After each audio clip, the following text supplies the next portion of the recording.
şayet parlar bizim aşkımız. Selam gelir peygamberden Allah'tan, selam gelir peygamberden Allah'tan. Rüyalarda öpülecek alnımız, rüyalarda öpülecek alnımız.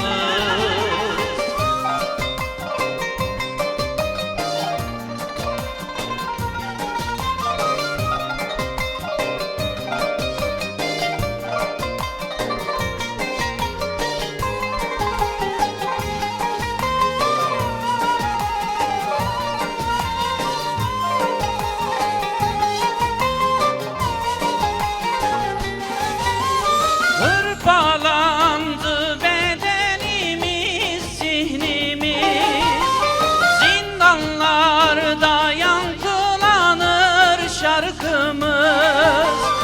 Özgürlüğe sevdalandık delice, esenliktir savaştır bir yanımız, esenliktir savaştır bir yanımız.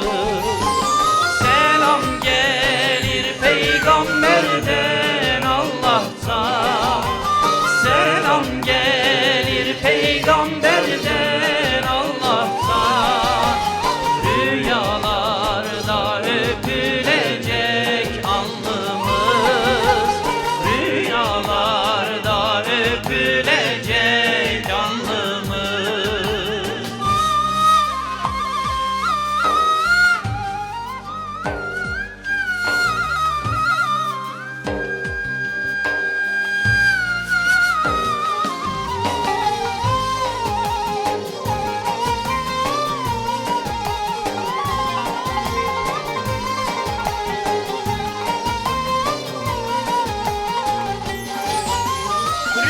Rüyalarda enginlerde süzüldük, tarihlerde saklı kaldı şanımız.